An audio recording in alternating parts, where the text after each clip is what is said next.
Howdy everybody. So I never thought I'd be making a video about 3 separate small tweets from an account that has no credibility to back it up whatsoever. But just a few days ago, and I've waited a few days to see how this would pan out, a random Twitter account tweeted that apparently Ray Liotta, the voice of Tommy Vercetti, was allegedly spotted going into one of Rockstar Games' offices. Now, in case you don't know, back in 2002, Ray Liotta, the voice of Tommy Vercetti, actually had a falling out with Rockstar Games. He was already a super famous actor, but after Vice City released, he, being a super famous actor, felt like he didn't get enough attention that he deserved for being the main character in this super big game that he didn't realize how big it was going to be before because he didn't do his homework. So why after 20 years would Ray Liotta be spotted going into one of Rockstar Games' offices? Maybe they're just squashing their beef? Nah, instead, what I'm thinking is, no, not Grand Theft Auto 6, but instead possibly a remaster of one of the 3D era GTA games, either 3, Vice City, San Andreas, or maybe all of them, because last month,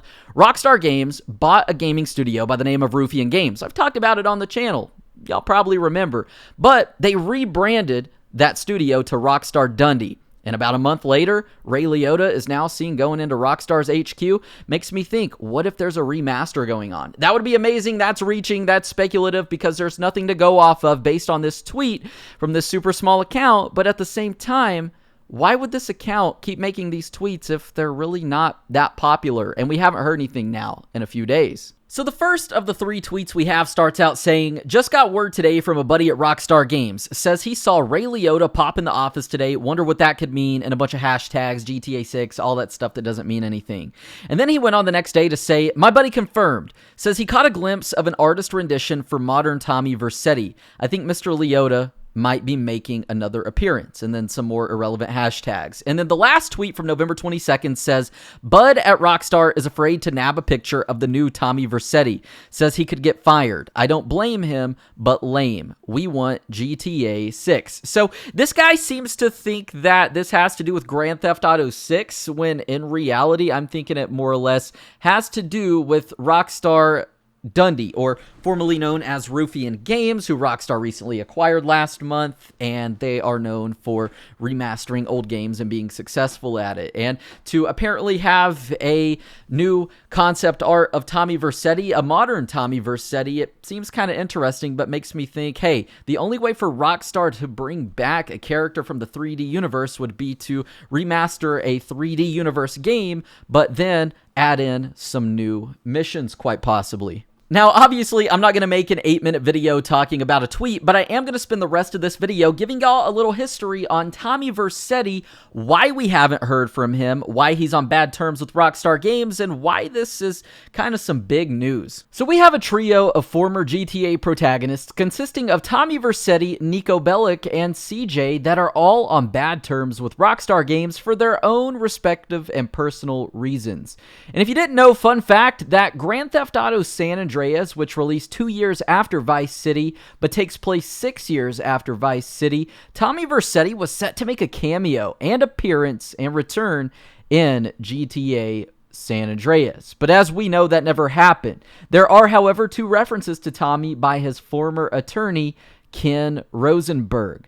Other than that, and a few other clues, it's been nothing but radio silence from Tommy Vercetti. And just as with any GTA protagonist who GTA fans do enjoy, Tommy Vercetti is obviously a popular one, and he has a whole community of GTA fans who would love to see him return.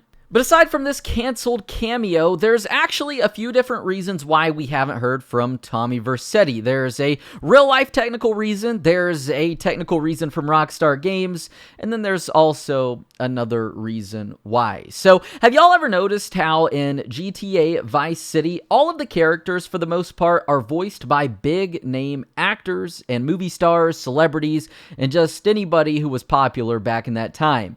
Well, the reason for that is because back then, in 2002, video games obviously weren't near as popular as movies, and Rockstar opted to use more of their budget to cast big-name celebrities and names to bring more popularity to their new game. It makes total sense, right? I mean, back then, movie stars and those kind of celebrities were way popular than just about anybody else. But nowadays, it's YouTubers and TikTok stars who are more popular than celebrities. It's pretty crazy. So in casting big names like this, obviously you're going to run into people who think that their time is worth more than yours because of their status. And Ray Liotta, who is the voice of Tommy Vercetti, was apparently one of those people, according to other members on set. He was definitely the biggest name around and on set working on Vice City, and he had already had an established rap sheet spanning like 2 decades. So to Ray Liotta, it seems like maybe he thought he was working on a small-scale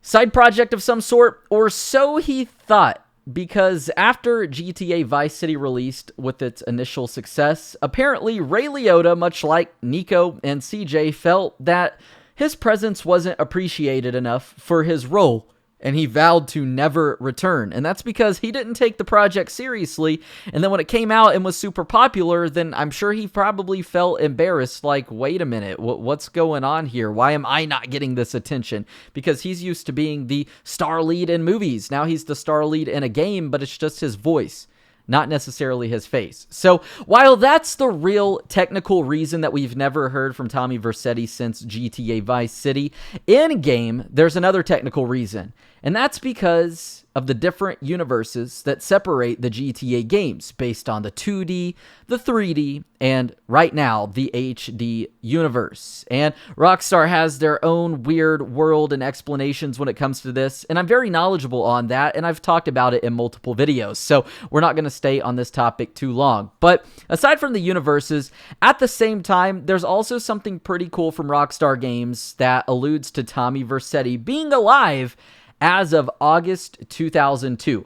So there's a site, and it was a promotional teaser site that came out before GTA Vice City, just kind of giving us some info on what's going on in the game. It's dated 2002, obviously just a few months before Vice City released, and the site is called Kent Paul's 80s Nostalgia Zone, and it's basically a time capsule of the 1980s documented by someone who actually lived in the 1980s, or through 1980s Vice City. And in the social problems tab at the very bottom of this website, in super small letters, you can actually see a reference to Tommy Vercetti that all but confirms that he is still alive in 2002. Tommy was born in 1951, according to the events of GTA Vice City and everything that happens in that game. So, being that 2002 was almost 19 years ago from now, Tommy would be 69 years old this year. Haha, 69, funny, right? Just because we're talking about Rockstar Games, and they always make jokes about that, but a lot could have happened between 2002 and now. And maybe Tommy isn't with us, obviously getting older. Maybe his old lifestyle caught up to him, and now that he's older, he couldn't really defend himself as much. Who knows exactly? But to hear that allegedly Tommy Vercetti was seen at Rockstar Games HQ is very, very interesting. Like I mentioned earlier, I think that it would probably be the New York offices, I'm guessing. I don't think he's over in Scotland or anywhere like that, but who knows? And being that this is all coming basically a month to 2 months after Rockstar acquired a gaming studio that is renowned for remastering old games, it makes me think, nah, we're not going to see him in GTA 6 because of the different universes, but instead, maybe we're going to get a remaster of some sort, and I've been saying that for quite some time now. But I guess only time will tell, but I wanted to make this video to fill y'all in with what's going on and let you know that as exciting as this may be, it's probably nothing at all, and we just got to kind of play the waiting game. We'll forget about this one until something comes out a little bit later on down the line. So anyways, I hope y'all enjoyed this video. If so, please give it a thumbs up. A little love goes a long way, and also subscribe with notifications on. That way you never miss out on another video game upload here on the channel. Anyways, that's been it for today. Hopefully y'all enjoyed. I'm Zach Cox. Love you all. And as always, I hope to catch y'all, mother lovers, on the flip side.